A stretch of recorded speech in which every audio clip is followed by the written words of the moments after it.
framework. So basically framework, we can say it's a predefined rules or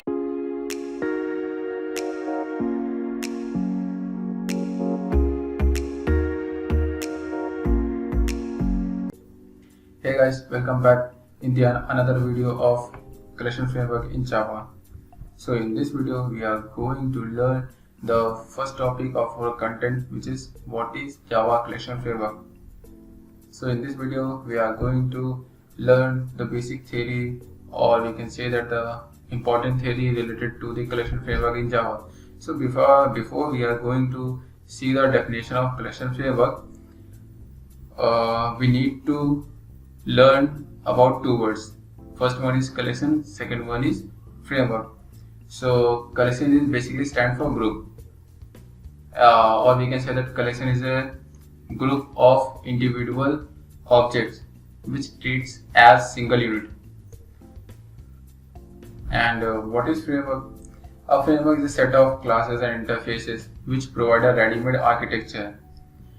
In order to implement a new feature or a class, there is no need to define a framework. So basically framework, we can say it's a predefined rules or predefined libraries.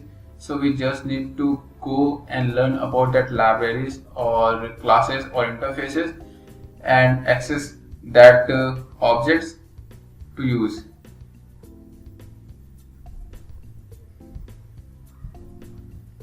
So what is collection framework? So basically it's a collection framework. Collection stands for group, and framework is a bunch of interfaces and classes. So the Java collection framework provides a set of interfaces and classes to implement various data structure and algorithms. So with the help of this collection framework, we are able to implement data structures like array, linked list, hash set, stack, queue without writing the logic. We just need to go and implement the interface related to the particular class and access that class and related to the and when we are able to access the class, so we also able to access the method related to that class.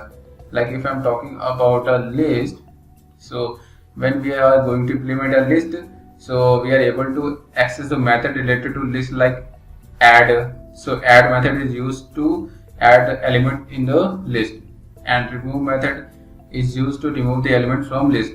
It's so simple. So in Java 1.2 version provided collection framework, that is the architecture to represent and manipulate collection in Java in a standard way. Java collection framework consists of the following parts. So there are some certain part through which a collection framework built in Java. So first one is interface, second one is class, and there is more, we can say the algorithm is also helps in building of collection framework. Now we are going to see the benefits of Java collection framework. So first is its increased code reusability.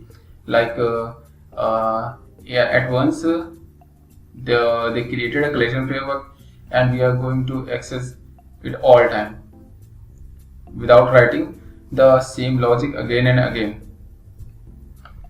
Reduce development effort.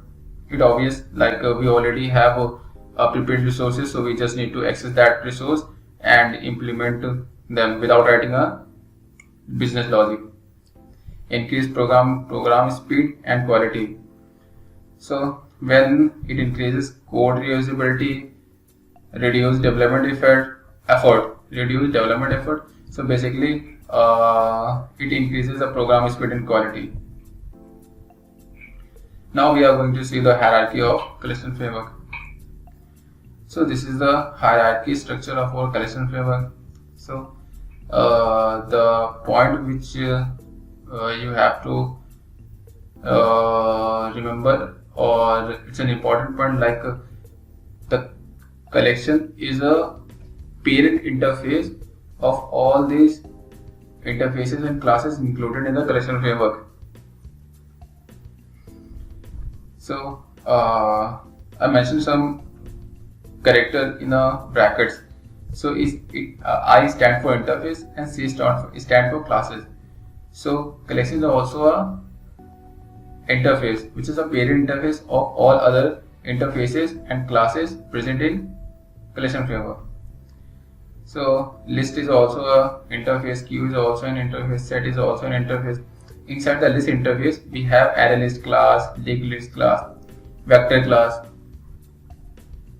and inside the queue interface we have priority queue class, and inside the queue we have a DQ interface, and then array DQ class. So like this we have another collection, we have another interface which is map. So in the next video we are going to implement this array list with the help of some writing code, and we are going to see the method present in this array list class. So that's it about this video. Thank you.